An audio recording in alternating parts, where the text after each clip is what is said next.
नाज़रीन आदाब, आप देख रहे हैं आयरन चैनल। मैं हूं शेख अहमद अली। आज की खास बात में हम देखेंगे कई अहम कौमी और बैनुल अक़वामी खबरें। सबसे पहले बात पेट्रोल की। ऑयल मार्केटिंग कंपनियों ने 2 दिन के बाद जुमे के रोज़ एक बार फिर पेट्रोल की कीमतों में इजाफा कर दिया, जिसकी वजह से पहली बार मुंबई में उसकी कीमत 105 रुपये, चेन्नई में 100 रुपये और दिल्ली और कलकत्ता में 99 रुपये फी लीटर पहुंच गई। डीजल की कीमतों में मुसलसिल तीसरे रोज़ भी इस्तेहकाम रहा। मुल्क के 4 बड़े शहरों में आज पेट्रोल 40 पैसे महंगा हो गया। मारूफ oil marketing company Indian oil corporation के मुताबिक दिल्ली में पेट्रोल की कीमत में 35 पैसे का इजाफा किया गया, जिसके बाद उसकी कीमत 99 रुपये 16 पैसे फी लीटर की बुलंद तरीन सतह पर पहुंच गई। डीजल 89 रुपये 18 पैसे फी लीटर पर बरकरार रहा। वैसे ही हैदराबाद में पेट्रोल के दामों में 36 पैसे फी लीटर का इजाफा किया गया। उसके बाद हैदराबाद में पेट्रोल की कीमत 103 रुपये 5 पैसे फी लीटर हो चुकी है। डीजल के दामों में कोई बदलाव नहीं हुआ और फिलहाल डीजल की कीमत 97 रुपये 20 पैसे फी लीटर पर बनी हुई है। शहर हैदराबाद की शान पान पर इन दिनों खौफ के साए मंडला रहे हैं। तारीखी शहर हैदराबाद आने वाले खास तौर पर हैदराबादी बिरयानी और ईरानी चाय से लुत्फ अंदोज होने के बाद पान का इस्तेमाल जरूर करते हैं, लेकिन शहर हैदराबाद में इन दिनों पुलिस की जानिब से गुटखा और जर्दे की फरोख्त के नाम पर बड़े पैमाने पर धावों का सिलसिला जारी है, जिसकी वजह से कई पान शॉप्स बंद कर दिए गए। गुटखे को ममनू करार दिया गया है। गुटखा फरोख्त करने वालों के खिलाफ कार्रवाई समझ में आती है, लेकिन जर्दे के खिलाफ अचानक कार्रवाई शुरू कर दी गई। पुलिस के खौफ से शहर के कई पान शॉप्स अज खुद बंद कर दिए गए। पुलिस की इस कार्रवाई ने बरसा बरस से पान शॉप्स का कारोबार करने वालों की नींदें उड़ा दी हैं। शहरियों का यह सवाल है कि अचानक ये कार्रवाई क्यों शुरू की गई। हुकूमत को आवाम की सेहत का अचानक ख्याल क्यों करा गया। ये वो सवालात हैं जिनके जवाब हल तलब है। अजीब बात है कि रियासत और शहर में शराब धड़ल्ले से फरोख्त हो रही है, जबकि शराब इंसानी सेहत के लिए खतरनाक है, तो फिर उसे क्यों बंद नहीं किया जा रहा है। छोटे मोटे कारोबार करने वालों को परेशान करना कहां तक दुरुस्त है। पुलिस की यह कार्रवाई भी अजीब और गरीब है, जिसमें गुटखा या जर्दा तैयार करने वाली कंपनियों के खिलाफ कार्रवाई के बजाय उसे फरोख्त करने वालों के खिलाफ कार्रवाई की जा रही है। अगर उन कंपनियों को ही बंद कर दिया जाए तो फिर उसे फरोख्त करने का सवाल ही पैदा नहीं होता। हुकूमत की जानिब से बड़ी कंपनियों को तो राहत दी जा रही है, उनके खिलाफ कार्रवाई नहीं की जाती, लेकिन गरीब अफराद जिनका गुजर बसर उन्हीं के पान शॉप्स पर मुनहसर है, उन्हें परेशान किया जा रहा है। पुलिस की कार्रवाइयों को देखते हुए यह महसूस होता है कि शहर दीगर तमाम जराइम से पाक हो गया। अब सिर्फ जर्दा और गुटखा फरोख्त करने वालों के खिलाफ कार्रवाई ही बाकी है। पहले ही लॉकडाउन की वजह से खास तौर पर छोटे ताजिरीन परेशान हैं। ऐसे में अभी जबकि हालात मामूल की तरफ लौटे नहीं हैं, लौट रहे हैं, पुलिस की यह कार्रवाई उन अफराद को परेशान करने के मुतरादिफ है। शहर के कई पान शॉप्स के मालिकीन और वहां यौमिया उजरत पर काम करने वाले मुलाजिमीन में पुलिस का खौफ पाया जाता है, क्योंकि पुलिस की जानिब से इंतबाह दिया गया था कि अब चालानात नहीं किए जाएंगे बल्कि मुकदमा दर्ज किए जाएंगे। जहां एक तरफ पुलिस की कार्रवाई से उनका रोजगार मुतासिर हो रहा है, वहीं दूसरी तरफ उनकी गिरफ्तारियां अमल में आ रही हैं। ये बात किसी से ढकी छुपी नहीं है कि शहर में बैरून रियासतों से गांजा और मंशियात की स्मगलिंग होती है। पुलिस की जानिब से ऐसी कई टोलियों को गिरफ्तार किया जा चुका है, बावजूद इसके इसका सिलसिला जारी है। हुकूमत और पुलिस को चाहिए कि वो जिस तरह से गुटखा और जर्दा फरोख्त करने वालों के खिलाफ कार्रवाई कर रही है, उतनी ही फुर्ती शहर को मंशियात से पाक बनाने पर मरकूज की जाए। पान शॉप्स के पेशे से जुड़े अफराद की परेशानियों को देखते हुए आज मजलिस इत्तेहादुल मुस्लिमीन के रुकन असेंबली सैयद अहमद पाशा कादरी ने डीसीपी साउथ जोन से नुमाइंदगी करते हुए जर्दा फरोख्त करने वालों के खिलाफ कार्रवाई न करने की ख्वाहिश की। उन्होंने कहा कि ममनुआ अशिया फरोख्त करने वालों के खिलाफ कार्रवाई की जाए, लेकिन जर्दे का पान फरोख्त करने वालों को परेशान ना किया जाए।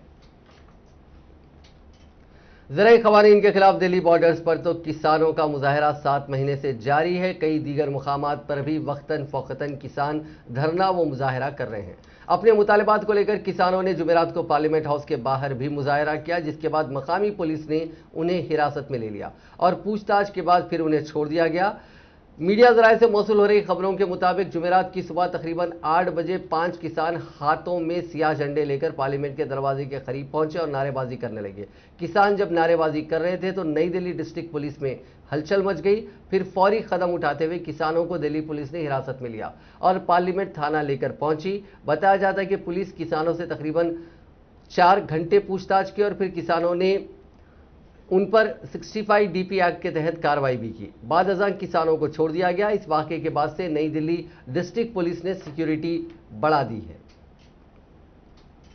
जम्मू कश्मीर के पुलवामा जिले में जुमेरात की शाम को सिक्योरिटी फोर्सेस ने इनकाउंटर में 5 दहशतगर्दों को मार गिराया। ये इनकाउंटर आज शाम पेश आया। सुरक्षा सिक्योरिटी फोर्सेस की दहशतगर्दों के साथ मुठभेड़ सुबह शुरू हुई और दोनों तरफ से रुक रुक कर फायरिंग काफी देर तक होती रही। कश्मीर के आईजीपी विजय कुमार ने बताया कि मारे गए 5 दहशतगर्द लश्कर तैयबा के हैं। इनमें एक डिस्ट्रिक्ट कमांडर निशाज लोन है। आईजी ने बताया कि जुमेरात देर शाम पुलवामा एसपी को खबर मिली थी कि एक गांव में 5 दहशतगर्द छिपे हैं। आर्मी, पुलिस, सीआरपीएफ ने मिलकर इलाके को घेर लिया। कुछ देर में दहशतगर्दों की जानिब से फायरिंग शुरू हो गई। इसमें आर्मी का एक जवान संगीन रूप से जख्मी हुआ। बाद में उसकी हॉस्पिटल में मौत हो गई। रात में ही इलाके में रहने वाले शहरियों को घर से निकाला गया। अंधेरे की वजह से ऑपरेशन भी रोकना पड़ा। सुबह ऑपरेशन दोबारा शुरू हुआ। इस मुठभेड़ में 5 दहशतगर्द मारे गए। इनमें से एक रेहान नाम का पाकिस्तानी दहशतगर्द है जो पुलवामा में एक्टिव था। ये सभी श्रीनगर और पुलवामा के नेशनल हाईवे पर हमला करने की साजिश रच रहे थे। जम्मू में लगातार ड्रोन दिखने के वाकयात सामने आ रहे हैं। जम्मू कश्मीर के अरनिया सेक्टर में एक बार फिर ड्रोन दिखा। ये पाकिस्तानी ड्रोन तड़के यानी सुबह 4:25 पर इंटरनेशनल बॉर्डर में घुसने की कोशिश कर रहा था, लेकिन बीएसएफ की फायरिंग के बाद यह लौट गया। बीएसएफ का कहना है कि यह बॉर्डर पर निगरानी के लिए भेजा गया था। इस बीच पाकिस्तान के इस्लामाबाद में वाक़े इंडियन एम्बेसी के ऊपर भी ड्रोन मंडराया। हिंदुस्तान ने इसे सिक्योरिटी में बड़ी चूक बताया और एतराज़ जाहिर किया। बात जम्मू की करें तो वहां 7 दिन में चौथी ड्रोन की एक्टिविटी हुई है। सबसे पहले हफ्ते की रात जम्मू एयरबेस पर ड्रोन से दहशतगर्द हमला हुआ था। इसमें एयरफोर्स के 2 जवानों को हल्की चोटें आई थी और बिल्डिंग की छत को नुकसान हुआ था।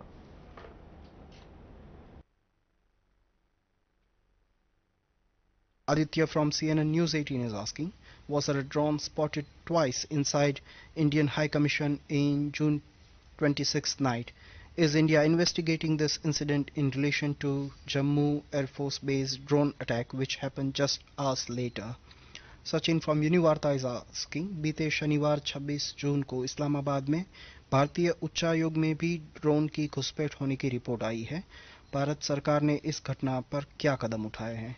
We have similar question from Anish from Asianet, Vijay Lakshmi from India TV, Deepak Ranjan from PTI Bhasha, Siddhant from वियॉन, Madhurendra from news nation, Manas from PTI, Shrinjoy from times now and Maha from CNN News 18. A drone was spotted over the premises of the Indian High Commission in Islamabad on 26th June this year. This has been taken up officially with the government of Pakistan. We expect Pakistan to investigate the incident and prevent recurrence of such breach of security. Aditya from CNN News 18 is asking, was there a drone spotted twice Hardoi जिले में एक मां की जानिब से खाना नहीं दे पाने की वजह से अपनी 2 साल की बच्ची को जिंदा दफनाने के मामले में इंतजामिया अब झूठे दावे कर रहा है। इंतजामिया का कहना है कि खातून जहनी तौर से बीमार है, जिसकी वजह से उसने ऐसा कदम उठाया। लेकिन बच्ची की तस्वीरें ये साफ बता रही हैं कि ना तो उसे भरपेट खाना मिला और ना ही कोई न्यूट्रिशन। जिले इंतजामिया के ओहदेदार सुशील कुमार सिंह ने दावा किया कि खातून के शोहर की मौत के बाद वो खातून जहनी तौर से बीमार थी, इसीलिए उसने ये कदम उठाया। अफसर ने बताया कि बच्चों को आंगनवाड़ी सेंटर से सूखा राशन यानी न्यूट्रिशन से भरा हुआ राशन दिया जा रहा था, लेकिन सवाल यह है कि न्यूट्रिशन से भरा राशन खाकर भी बच्चे कैसे माल न्यूट्रिशन वाली हालत में थे और एक मां बच्ची को दफनाने पर कैसे मजबूर हो गई। लोनार के सकरैली गांव में मां ने बच्ची को जिंदा दफनाने के मामले में अब इंतजामिया तेजी से कार्रवाई करने के मूड में आ गया है। कुछ ही घंटों में एक नहीं बल्कि 3 डिपार्टमेंट्स की वहां पे मौजूदगी हो गई। ये वही इंतजामिया है जो बच्ची को खाने का इंतजाम नहीं किया और उसके दफनाए जाने के इंतजार में था, क्योंकि उससे पहले ऐसी तेजी दिखाई जाती तो एक मां को ऐसा कदम नहीं उठाना पड़ता। जिले इंतजामिया के ओहदेदार सुशील कुमार सिंह ने बताया कि लोनार के इस गांव में एक खातून ने अपने बच्चे को जिंदा दफन करने की कोशिश की। चाइल्ड लाइन को इत्तला मिली तो इस सकरौली गांव में एक खातून की जानिब से अपनी जिंदा बच्ची को दफनाने की कोशिश की गई। इस सिलसिले में टीम मौके पर पहुंची और बच्ची को रेस्क्यू कर एनआरसी में भर्ती करा दिया गया। अगर हम पूरे हालात को देखें तो इंतजामिया ने पहले मुकम्मल लापरवाही दिखाई और जब यह मामला सामने आया, मीडिया ने इसकी रिपोर्ट कर दी, तो अब ये इस पूरे मामले पर लिपातोपी करने की कोशिश कर रहे हैं और ये दिखाने की कोशिश कर रहे हैं कि उन्हें राशन दिया गया था, लेकिन उसके बावजूद जहनी हालत मां की खराब होने की वजह से उसने अपनी बच्ची को जिंदा दफन करने की कोशिश की।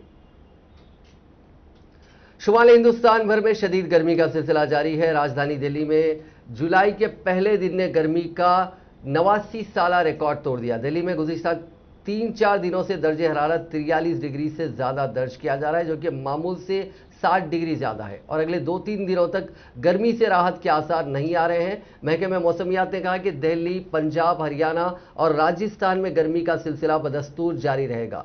आईएमडी के इलाकाई सरबराह ने जुमेरात के रोज कहा था कि दिल्ली एनसीआर में दर्जे हरारत 42 से 43 डिग्री सेल्सियस के करीब बना रहेगा। तेज हवाएं चलेंगी और 2 से 3 जुलाई को हल्की बारिश की उम्मीद है, जिसके बाद दर्जे हरारत कम होकर 38 डिग्री सेल्सियस तक गिर सकता है। आईएमडी ने कहा कि दिल्ली और उसके मलका इलाकों में 7 जुलाई से कबल मानसून की बारिश होने का कोई इम्कान नहीं है। इसके बाद इलाके में जुलाई के अवाइल में 15 दिनों में मामूल से कम बारिश होने का इम्कान जाहिर किया गया। ख्याल रहे कि गुज़िश्ता कुछ दिनों से शुमाली मैदानी इलाकों में दर्जे हरारत 40 डिग्री सेल्सियस से तजावुज़ कर गया है। जुनूब मगरबी मानसून हरियाणा, दिल्ली, मगरबी उत्तर प्रदेश के कुछ इलाकों, मगरबी राजस्थान और पंजाब को छोड़कर मुल्क के बाकी हिस्सों में पहुंच गया। हिमालयाई बालाई इलाकों में कई मकामात पर गैर मुतवक्को तौर पर ज्यादा दर्जे हरारत दर्ज किया जा रहा है।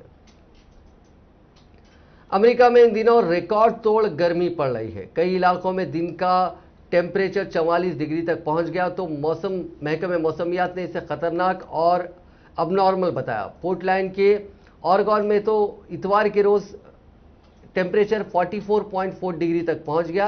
यह तारीख का सबसे गर्म दिन था।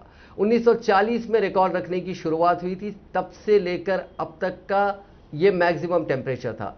सिएटल में भी टेम्परेचर 40 डिग्री तक पहुंच गया। अमेरिका की नेशनल वेदर सर्विसेज ने कहा कि हमारे रिकॉर्ड में पहली बार 2 दिनों तक लगातार इतना टेम्परेचर, इतनी गर्मी देखी गई। इतनी ज़्यादा गर्मी से अमेरिकी ओलंपिक गेम्स के ट्रैक और फील्ड ट्रायल में परेशानी आ रही है।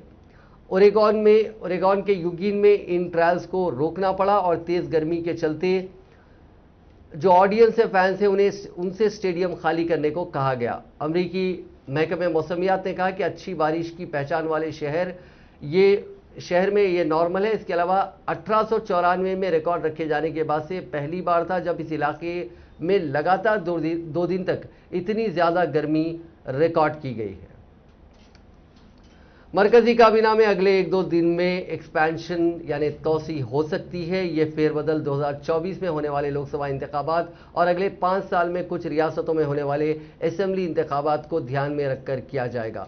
बतौर वज़ीर-ए-आज़म नरेंद्र मोदी के दूसरे टर्म का ये पहला एक्सपेंशन होगा। एक न्यूज़ वेबसाइट ने ज़राए के हवाले से जानकारी दी है। इस तोसी में ज्योतिरादित्य सिंधिया को शामिल किया जा सकता है। कांग्रेस से उनके मतभेद की वजह से पिछले साल वो बीजेपी में शामिल हुए थे। इनके अलावा सबरनंद सोनोवाल को भी मौका मिल सकता है। उन्होंने आसाम में बीजेपी को जीत दिलाकर हेमंत बिस्वा शर्मा को रियासत का वजीर आला बनाने की राह बनाई थी। ज़राए का यह भी कहना है कि इस एक्सपेंशन में कई मौजूदा वज़रा को हटाया भी जा सकता है। अभी 9 वज़रा के पास 1 से ज़्यादा डिपार्टमेंट है। इनमें प्रकाश जावड़ेकर, पीयूष गोयल, धर्मेंद्र प्रधान, नितिन गडकरी, डॉक्टर हर्षवर्धन, नरेंद्र सिंह तोमर, रविशंकर प्रसाद, स्मृति ईरानी और हरदीप सिंह पुरी शामिल हैं। वेस्ट बंगाल में असेंबली इंतखाबात के बाद शुरू हुआ बवाल असेंबली के अंदर तक पहुंच गया। असेंबली का बजट सेशन आज से शुरू हुआ। इसका पहला दिन एमएलएस के हंगामे की नजर हो गया। हालात इतने बिगड़े कि गवर्नर जगदीप धनखड़ अपनी तकरीर पढ़े बिना ही वापस चले गए। हंगामा इतना बड़ा कि 5 मिनट में ही असेंबली की कार्रवाई को मुलतवी करना पड़ा। किसी भी असेंबली में बजट सेशन गवर्नर की तकरीर से, गवर्नर के खुतबे से शुरू होता है। इसमें हुकूमत के कामकाज का ब्यौरा होता है, साथ ही हुकूमत की अहम स्कीम्स की जानकारी भी दी जाती है। चूंकि रियासत की हुकूमत गवर्नर के नाम से चलती है, इसीलिए हुकूमत की तरफ से तैयार किए गए खुतबे को गवर्नर ऐवान में पढ़कर सुनाते हैं। बंगाल में वज़ीर आला ममता बनर्जी के 43 वुज़रा ने 10 मई को अपने ओहदे का हलफ लिया था। इस दौरान भी धनखड़ ने बंगाल में तशद्दुद को लेकर नाराजगी जाहिर की थी। उन्होंने कहा था कि तशद्दुद खत्म करने को लेकर रियासती हुकूमत में कोई जिम्मेदारी नहीं दिखती। हालात बताते हैं कि हुकूमत भी यही चाहती है। गवर्नर बोले कि बंगाल में कॉन्स्टिट्यूशन दस्तूर खत्म हो चुका है, रात में तशद्दुद की खबरें मिलती हैं और सुबह सब कुछ ठीक बताया जाता है।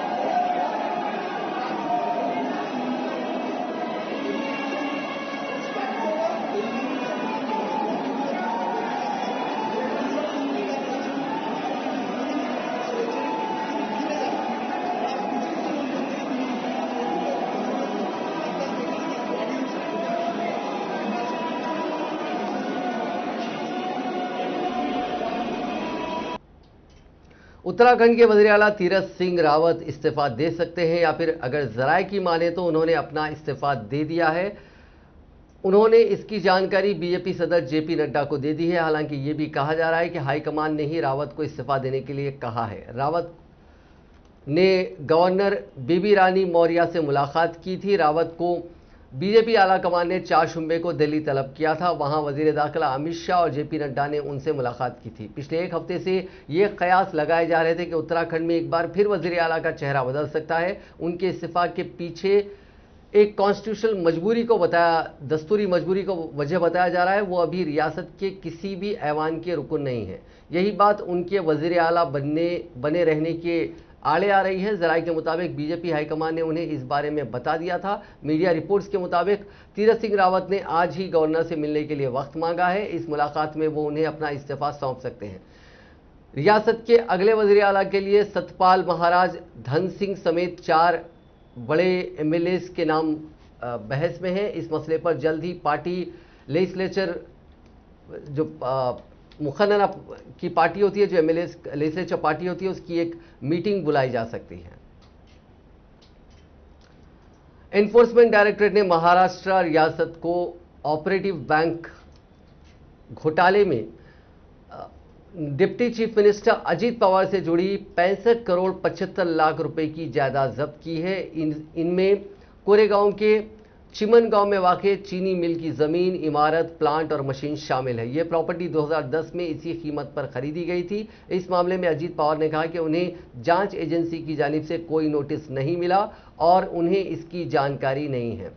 एनफोर्समेंट डायरेक्टरेट ने एक बयान में कहा कि जब्त जायदादों का मालिकाना हक मेसर्स गुरु कमोडिटी सर्विसेज प्राइवेट लिमिटेड के पास है और इसे जरंडेश्वर सहकारी शुगर कारखाना यानी जरंडेश्वर एसएसके को लीज पर दिया गया। ईडी के मुताबिक इस कारखाने की ज्यादातर हिस्सेदारी स्पार्कलिंग सॉयल प्राइवेट लिमिटेड के पास है, जो महाराष्ट्र के नायब वजीर आला अजीत पवार और उनकी बीवी सुनेत्रा पवार से जुड़ी हुई है। इस मामले में मुंबई पुलिस की इकोनॉमिक ऑफेंसेस विंग ने 2019 में एक एफआईआर दर्ज की थी। ईडी उसी की बुनियाद पर मनी लॉन्ड्रिंग का मामला दर्ज कर छानबीन कर रही है। ईडी का दावा है कि 2010 में महाराष्ट्र के स्टेट कोऑपरेटिव बैंक ने जरंडेश्वर कोऑपरेटिव शुगर मिल को नीलाम किया था, लेकिन जानबूझकर इसकी कीमत कम तय की थी।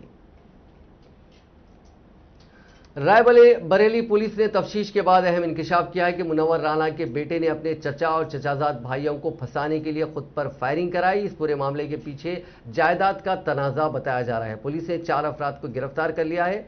एक रिपोर्ट के मुताबिक फायरिंग का वाकया सीसीटीवी में कैद हो गया कि किस तरह मुनव्वर राना का बेटा रायबरेली के पेट्रोल पंप पर पहुंचा, पेट्रोल पंप के बाहर गाड़ी खड़ी की और खुद भी कार में ही बैठा रहा। कुछ देर बाद 2-3 शूटर्स वहां पहुंच गए। कार का मायना करने के बाद वो फायरिंग करके फरार हो जाते हैं। रिपोर्ट के मुताबिक सीसीटीवी से इंकशाफात के बाद रायबरेली पुलिस गुज़िश्ता रात मुनव्वर राना के बेटे को पकड़ने उनके घर गई थी, लेकिन वो उन्हें नहीं मिल सके। पुलिस ने सीसीटीवी में नजर आने वाले तमाम शूटरों को गिरफ्तार कर लिया और वो मामले का इंकशाफ करने जा रही है। मुनव्वर राणा के बेटे को जल्द ही इस मामले में गिरफ्तार किया जा सकता है। पुलिस का कहना है कि रायबरेली के ओम क्लार्क होटल में इस वाकये के पेश आने से कबल मुनव्वर राणा के बेटे ने 2.5 घंटे तक शूटरों से मुलाकात की थी। तबरेज रात 12 बजे से 2:30 बजे तक शूटरों के साथ होटल में मौजूद था। इस मामले में रायबरेली पुलिस ने हलीम सुल्तान, सत्येंद्र तिवारी और शुभम सरकार को गिरफ्तार किया है। मोटरसाइकिल सवारों में दोनों शूटर रायबरेली में होर्डिंग लगाने का काम करते हैं और दोनों कई बार जेल जा चुके हैं। पुलिस का कहना है कि तबरेज ने चचाजाद भाइयों के हिस्से की जमीन 85 लाख रुपए में बेच दी, जिस पर चचाजाद भाइयों ने इतराज जाहिर किया। तबरेज पर इसके बाद रकम वापस करने का दबाव था। लखनऊ में देर रात गए पुलिस की तरफ से मुनव्वर राणा की रिहाइश पर छापामारी करने और तबरेज को तलाश करने पर मुनव्वर राणा और उनकी बेटी फौजिया राणा ने सख्त रद्द-ए-अमल जाहिर किया था। फौजिया राणा ने कहा था कि ये उनके वालिद के खिलाफ इंतजामिया की इंतकामी कार्रवाई है। शायर मुनव्वर राणा ने भी पुलिस की कार्रवाई को नामुनासिब करार दिया था।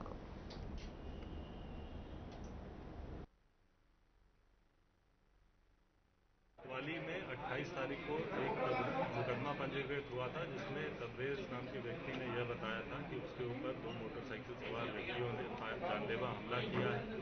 इस संबंध में थाने पे मुकदमा पंजीकृत कर घटना के अनावरण हेतु टीमें लगाई गई। सीसीटीवी फुटेज, आसपास के लोगों से पूछताछ इत्यादि के क्रम में यह बात संज्ञान में आई कि तबरेज राणा ने कुछ संपत्ति अपनी बिक्री की थी, पैतृक संपत्ति, जो कि इनके हिस्से से अधिक थी, जिसको लेकर इनके चाचाओं द्वारा विरोध प्रकट किया गया था। और इस मुकदमे में तबरेज ने उस भूमि विवाद का ही हवाला देते हुए अपने चाचाओं के ऊपर आशंका व्यक्त की गई थी। पूछताछ में सीसीटीवी फुटेज इत्यादि के आधार पर यह बात सामने आई कि तबरेज का एक साथी है हलीम और एक और साथी है सुल्तान, जिसके साथ इन्होंने मिलकर ये पूरी योजना बनाई कि यदि इन पर फायरिंग हो जाए। अब बात कोरोना वायरस की। दुनिया भर में कोरोना का कहर जारी है। आज रात 9 बजे तक दुनिया भर में कोरोना के मामलात की तादाद, मजमूई तादाद 18,35,84,937 हो चुकी है। अब तक 39,74,65 अफराद की जान जा चुकी है। हालांकि 16,80,00,000 से ज़्यादा अफराद ने कोविड वबा को मात दी है। दुनिया भर में फिलहाल 1,15,81,330 मरीजों का इलाज चल रहा है। इनमें से 78,474 की हालत तशवीशनाक है। बांग्लादेशी हुकूमत ने जुमेरात को एक हफ्ते के लिए सख्त 7 रोज़ा लॉकडाउन का ऐलान किया था। हुकूमत के हुक्म के मुताबिक हंगामी खिदमात के अलावा इन 7 दिनों के दौरान लॉकडाउन के दौरान ऑफिस और ट्रांसपोर्ट खिदमात बंद रहेंगी। ढाका पुलिस चीफ शफीउल इस्लाम ने मीडिया को बताया कि लॉकडाउन के दौरान बगैर किसी वजह के घर से बाहर निकलने वालों को जुर्माने का सामना करना पड़ेगा या उन्हें गिरफ्तार कर लिया जाएगा। उन्होंने कहा कि अगर हमें एक दिन में 5,000 मुकदमा दर्ज करना पड़े या गिरफ्तारी करना पड़े तो हम ये भी करेंगे। मुल्क के दारुल हुकूमत ढाका में लॉकडाउन के ऐलान के बाद दूसरे दिन के मुकाबले में सड़कें वीरान नजर आई। कोई पब्लिक ट्रांसपोर्ट दारुल हुकूमत की अहम सड़कों पर चलती नहीं देखी गई। ताहम रिक्शा और लोग सड़कों पर चलते हुए दिखाई दिए। ढाका की मुख्तलिफ सड़कों पर रिक्शा और एक महदूद तादाद में निजी गाड़ियां चल रही थी, जिनमें शिवरपारा, आगरा गांव और दीगर इलाके शामिल हैं। पुलिस की गश्त मुख्तलिफ चौराहों पर सड़कों पर देखी गई। बीजीपी पुलिस सड़कों पर तैनात थी। पुलिस को मुख्तलिफ चेक पोस्टों पर मोटरसाइकिलों और निजी कारों से पूछगछ करते देखा गया। इनमें से कुछ घरों से जरूरी काम के लिए निकले थे। फैक्ट्रियों, बैंकों और मीडिया समेत मुख्तलिफ तंजीमों के मुलाजिमीन भी शनाख्ती कार्ड दिखाते हुए देखे गए। हिंदुस्तान में पिछले 24 घंटों में 46,308 मरीजों की कोरोना रिपोर्ट पॉजिटिव आई। 58,474 ठीक हुए और 843 की मौत हो गई। इसके साथ ही एक्टिव केसेस यानी इलाज करा रहे मरीजों की तादाद में 13,027 की कमी आई। फिलहाल 5,04,000 मरीजों का इलाज चल रहा है। मुल्क में इस वबा से जान गंवाने वालों का आंकड़ा आज 4 लाख के पार हो गया। इनमें सबसे ज्यादा 1,22,000 अमवात महाराष्ट्र में हुई है। कोरोना की दूसरी लहर 10 मार्च से शुरू हुई थी। तब तक मुल्क में इस वबा से 1,58,000 मौतें हो चुकी थी, यानी दूसरी लहर में करीब 2.5 लाख लोगों ने जान गंवाई।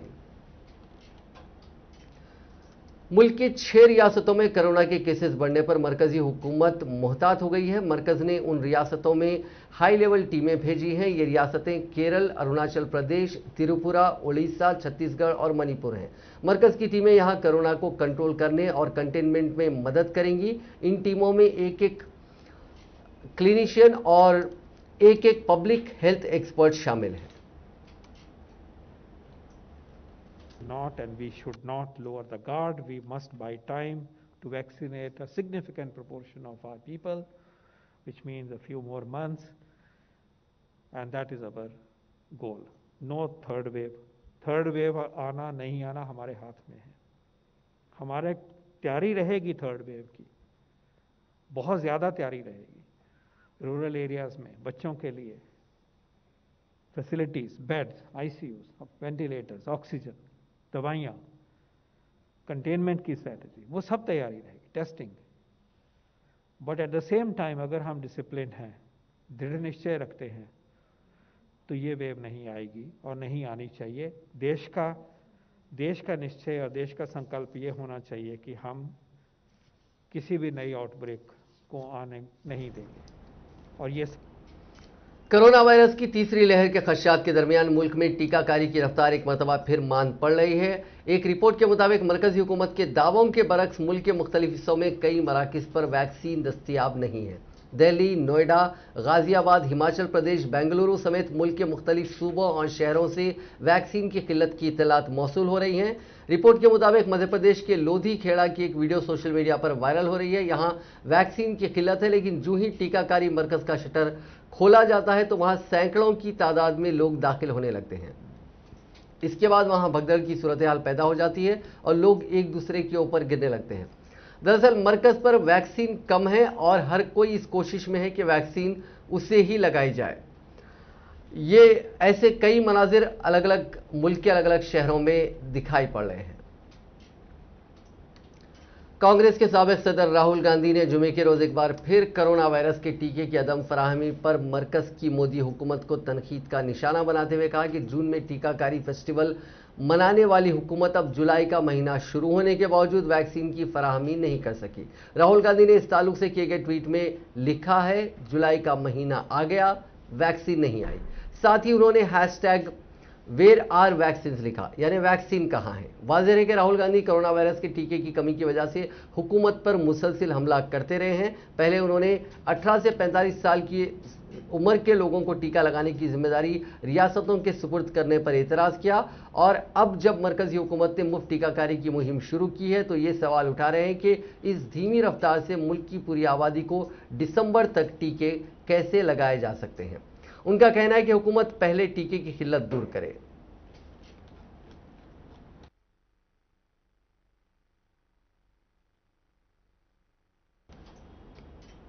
वैक्सीन लगवाने से पहले पेन किलर्स ना लें, यह इंतबा वर्ल्ड हेल्थ ऑर्गेनाइजेशन ने सोशल मीडिया पर चल रही एक अफवाह की तरदीद करते हुए दिया है। सोशल मीडिया पर फैल रही अफवाह में दावा किया जा रहा है कि वैक्सीन लेने से पहले पेन किलर्स लें।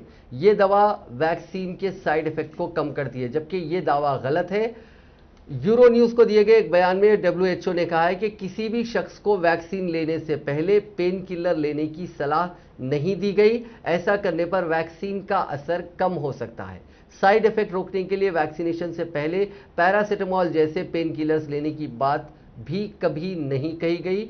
वर्ल्ड हेल्थ ऑर्गेनाइजेशन का कहना है कि वैक्सीन लगवाने के बाद कुछ खास अलामात जैसे दर्द, बुखार, सिर दर्द और नसों में दर्द वगैरह हो सकता है। उस वक्त ही पेन किलर्स ले सकते हैं, वो डॉक्टरी सलाह के बाद ही ले सकते हैं। वैक्सीन लगाने के बाद कुछ लोगों के हाथ में सूजन, सिर दर्द, थकान जैसे कुछ साइड इफेक्ट दिख सकते हैं। ऐसा होने पर डॉक्टर से सलाह लें। नाज़रीन, आज की खास बात में बस इतना ही। आपसे कल मुलाकात होगी नई खबरों के साथ, नए एनालिसिस के साथ। फिलहाल दीजिए इजाजत। खुदा हाफिज।